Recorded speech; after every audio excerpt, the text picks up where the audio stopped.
Vamos agora entrando na parte da nutrição.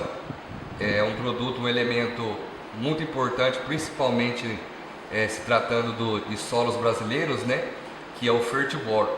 O Fertiboro nosso, a principal característica dele, que ele é um produto, assim como a maioria dos boros líquidos do mercado, à base de ácido boro, porém o grande diferencial dele é a sua complexação com um elemento chamado monoetanolamina, a monoeta.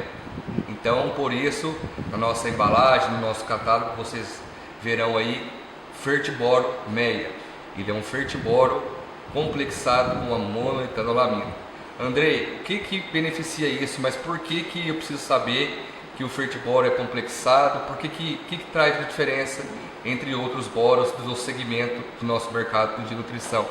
O principal fator é que sentido comercial, tá, pessoal? Em relação de argumentação comercial, ele é um boro hoje mais procurado por consultorias, por consultores, por instituições de pesquisa, justamente porque a finalidade dele no campo, a qualidade e a absorção dele em relação principalmente à cultura da soja, não falo milho nem tanto, mas principalmente se tratando da soja, ele ser complexado com a monoetanolamina, ele se torna benéfico em vários fatores, principalmente em questão de absorção, que o boro é um elemento pouco móvel, então ele também se torna um pouco menos absorvido e processado pela planta. Porém, a soja tem uma particularidade onde ela produz naturalmente umas enzimas chamadas polióis, onde elas têm afinidade maior com a molécula do boro, né? E ela consegue absorver e assimilar um pouco mais o boro em relação às demais diversas outras culturas do mercado. Então, além de nosso boro ser complexado, favorecendo a melhor absorção pela planta por questões de cargas, né? A planta carga negativa folha, boro a complexação carga positiva ou vice-versa, introduzindo melhor na folha, ela absorve melhor e consequentemente tem a possibilidade de metabolizar melhor esse boro, certo? E outro fator de extrema importância do nosso boro ser um boro meia, monoetanolamina, é por questões de pH. O boro à base de ácido bórico somente, sem essa complexação, o próprio nome já fala, ácido bórico, ele vai reduzir o pH da cauda. E normalmente na cultura nós fazemos o boro, o posicionamento dele em aplicações que conflitam, né, que coincidem na verdade com fungicida. Então por isso nós não podemos ter um produto à base somente de ácido bórico que vai reduzir o pH da cauda do produtor, onde a redução do pH do produtor vai trazer uma drástica queda de eficiência do fungicida, pois nós temos que trabalhar com fungicida em pH de 5,5 até 6,5. Por isso que entra a tecnologia de aplicação adequada, como falamos do adere e não resulte, e justamente o boro sendo um boro monoeta, um boro meia, ele vai trazer esse benefício na hora da qualidade final do pH na cauda, trazendo uma melhor eficiência do fungicida.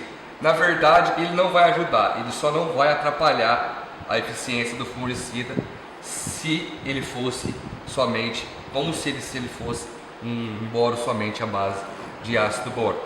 Se tratando dos ganhos benefícios nutricionais em posicionamento e dose, o boro ele é um elemento importante do nosso solo brasileiro, porque no nosso estado, Mato Grosso do Sul e em todo o país, porque o nosso solo é muito pobre em boro.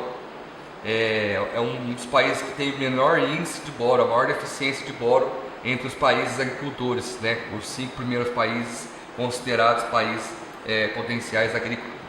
Então nós temos que suprir de certa forma esse elemento boro em várias etapas, de várias formas durante o ciclo da cultura. Para a soja e para o milho trabalhado aqui no nosso estado, no Mato Grosso do Sul, no Mato Grosso, nos clientes de São Paulo e do Paraná, qual que é o posicionamento que nós fazemos? Nós trabalhamos com o ácido bórico somente, a matéria-prima ácido bórico somente, em dessecação pré-plantio. Quais são os benefícios? Uma aplicação única, ele consegue ser aplicado junto com o herbicida no tanque de pulverização e aí entre outros fatores que nós vamos falar somente quando mencionarmos somente a matéria-prima ácido bórico. E o nosso fertiboro entra em todas as aplicações via foliar, justamente por ele ser um boro meio, melhor qualificado em questão de pH, melhor absorção pela planta, e também pela sua parte funcional, que é a finalidade de o que? Florescimento. Ele é um dos nutrientes, se tratando de parte reprodutiva da planta, mais importantes na soja. No milho nós não posicionamos tanto boro via foliar, justamente pela absorção ineficiente da cultura do milho. Porém, na soja, o benefício do boro é grandemente visual, que a gente consegue ver diretamente da produtividade. Se manejando o boro desde a primeira aplicação na pós-emergência ali até o R1 da soja em doses de meio litro, 350 ml a meio litro, durante 3 aplicações, excelente. O boro, quanto mais a gente subdividir ele, esse 1 litro por hectare, 1,5 litro por hectare, em 3 aplicações, quanto mais a gente subdividir ele até o limite do N1, que é a florada plena da cultura da soja, ela vai absorver ainda, perfeito. Justamente porque ele é pouco móvel. Então, como ele vai deslocar pouco na planta, você aplicou com a planta desse tamanho, nesse determinado terço dela. Quando ela chegar nesse tamanho, uma parte dela vai estar sem a presença do boro. Então nós temos que subdividir as aplicações em mais vezes possíveis, para que a gente blinde em maior parte a soja desse elemento. E justamente isso vai influenciar em que? Uniformidade de florada, pegamento floral, aquela cachopinha que a gente chama, o ponteiro, o boro, a retenção floral com o boro é muito alta. A ausência do boro, um abortamento de 30% a 40%, que é normal na maioria dos materiais genéticos de soja, ele vai cair aí para 20%, 15%, tá? Ele consegue reter muito mais a florada. Essa flor futuramente vai ser a vagem vai gerar os frutos, né? E futuramente o fruto será a produtividade, a rentabilidade do produtor. Então, em um resumo breve, posicionamento do boro, eu utilizo na soja de 1 a 1,5 litro, subdividido em maiores quantidades de aplicações possíveis, desde a pós-emergência, ali na capina, em V2 para V4, na primeira de fungicida de V4 para V6, de V6 para V8, até o limite de R1.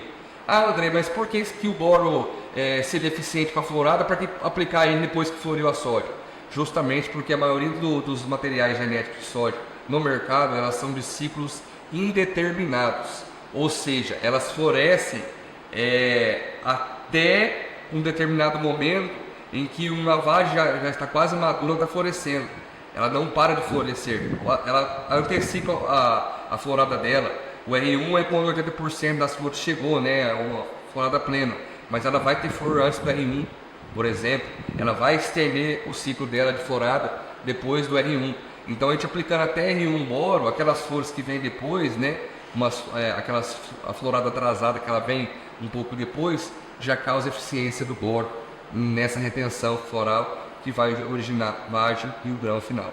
Então, fertiboro meio, qualidade de pH, fungicida perfeito, amplexação com monoetanolamina, absorção pela planta, e questão nutricional, absorção da planta, influenciando em que? Pegamento floral, retenção, menos abortamento de flor, qualidade, principalmente qualidade.